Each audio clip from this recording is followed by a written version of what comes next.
Okay, good morning po sa inyong lahat mga kaibigan, Batang Maynila, Toits. Panoorin po natin itong privilege speech ni Senator Risa Hontiveros. Ayon po sa senadora, hindi po siya nawawalan ng pag-asa na lalaya si Senator Leila de Lima sa lalong madaling panahon dahil unti-unting nabubunyag lahat ng nangyari sa kanya, lahat ng mga ibinibintang sa kanya, lahat ng kaso laban sa kanya. Lumalabas po, ito'y isang malaking frame up lamang. So panoorin po natin, Senator Risa Hontiveros. Mr. President, I rise on a matter of personal and collective privilege. One afternoon, 6 years ago, anxiety enveloped the Senate as news that law enforcement agents were in the vicinity circulated. They were here to arrest our colleague, Senator Leila de Lima. February 24th po ang anibersaryo ng kanyang pagkapiit, and in detention, former Senator Leila has survived public vilification, lewd innuendos on her supposed sex life, the ravages of a pandemic, turning 60 and thus becoming a dual citizen, the death of loved ones, and a shocking hostage attack, the details of which are still undergoing investigation. Last year po, sunod-sunod na din ang mga recantation ng mga key witnesses. April 28, 2022, drug lord Kerwin Espinosa retracted his previous allegations that he had had drug dealings with De Lima through Ronnie Dayan in Bilibid, stating in his sworn affidavit that he was coerced, pressured, intimidated, and seriously threatened by the police. April 30th, 2022, former Bureau of Corrections Chief Rafael Ragos retracted his testimonies that he personally delivered money from Bilibid inmates to De Lima through Dayan on 2 occasions in 2012.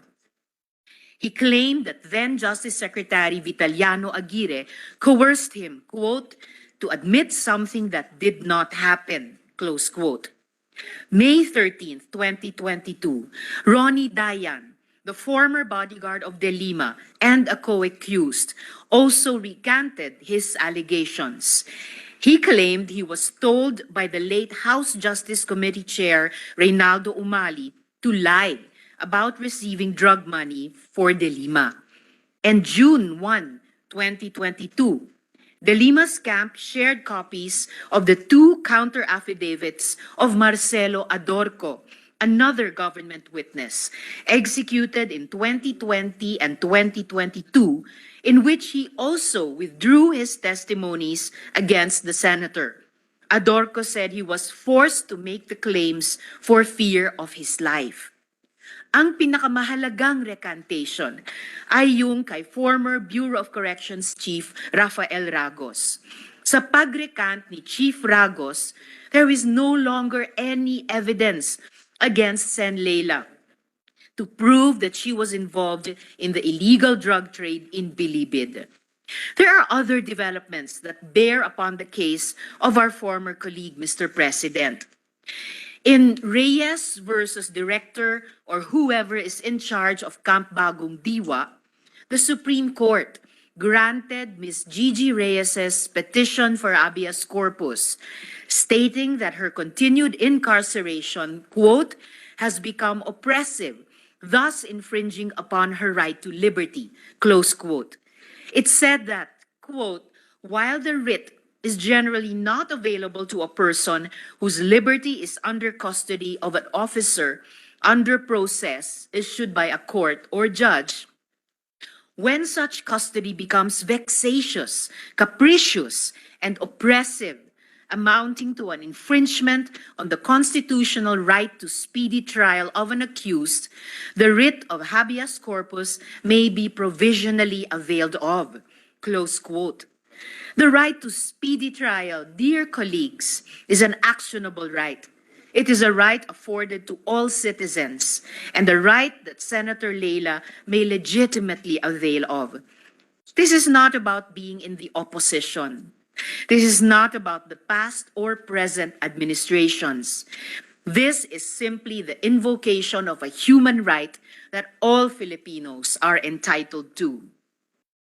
Mr. President, the oldest and largest organization of parliaments in the world, the Interparliamentary Union, has renewed its call for the release of Senator Leila. Kasama nila ang napakaraming local and international organizations that ask for the same release. If the Senate as a body can recommend the filing of charges against individuals and personalities who violate the laws of this land, surely we can recommend the dropping of charges against those who are victimized by these laws and those who need the law and the Constitution's protective mantle. A few days after we commemorated the 6th anniversary of her detention, I say, Mr. President, dear colleagues, and I hope you say with me, free Leila now. Salamat po, Mr. President. Okay, so yan po narinig natin si Senator Risa Hontiveros. Napakalinaw, napakadetalye. Ano pa ba ang kailangan ng gobyernong ito para sila ay magising sa katotohanan? Na itong ginawa nung nakarang administrasyon kay Leila de Lima ay isang frame-up lamang. Ano pa ba ang kailangan ng gobyerno para palayain si Leila de Lima? At dahil dito sa ginawang speech ni Senator Risa Hontiveros, ang dami pong mga kababayan natin talaga ang bumibilib sa senadora. Sabi ng isa rito, the last man standing in the Senate is a woman. Thank you, Senator Risa, for standing for what is right and just. Thank you, Senator Risa. I salute you for being such a good senator. May God continue to bless and protect you. Hashtag free Leila de Lima now. The real public servant is Senator Risa. Salamat po, Senator Risa Hontiveros. Manhid na po sila talaga. Yan po yung tanong eh. Ano pa ba kailangan ninyo? Napakamanhid nyo naman. Napakalinaw na. Lahat ng mga nagsalita laban kay Senator Leila de Lima dati nag-retract na. Binawi na yung kanilang mga testimonies. Ano pa ba kailangan ninyo?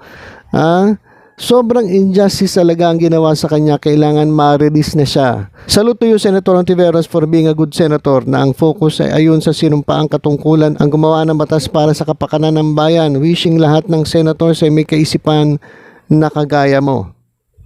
Thank you, Senator Risa. Mabuhay po kayo. Naniniwala sa katotohanan. God bless you always. Ito, nananawagan kay Presidente Marcos. Sana makalaya na po si Leila de Lima. Maawa po kayo. ICC, please come in. Si Digong ang ipalit kay de Lima sa selda. Thank you for your courage, Senator Risa Hontiveros. Sana maantig ang mga puso at damdamin ng mga kapwa mo, Senador. At mapalaya na si Senator Leila de Lima. Mabuhay. Talagang political harassment. Alam nyo, nung nakarang administrasyon, kapag kinalaban mo nakaupo, ano pa ba aasahan mo? Di ba? Kapag kinontra mo, lahat ng kumontra kinakasuhan. Di ba? Thank you, Senator Risa, sa inyong paninindigan at tapang. Kami po ay naniniwalang walang kasalanan si Leila de Lima. Palayain si Senator Leila de Lima. So kung babasahin po natin itong mga komento, halos lahat po ay sinasabi free de Lima now. Palayain na si Senator Leila de Lima. Total, napakaliwanag ng sinabi ni Senator Risa Hontiveros. Napakaliwanag ng mga nangyayari. Napakaliwanag ng mga nangyaring pag-retract ng mga kanilang mga ibinibintang kay Senator Leila de Lima. So ano pa hinihintay ninyo? Bakit ayaw nyo pang palayain si Senator Leila de Lima? Natatakot ba itong administrasyong ito? Doon sa nagpakulong kay Leila de Lima? Hello mga nanonood dyan, mag-subscribe po kayo sa Batang Maynila Toits. Ay, mali, ganyan pala.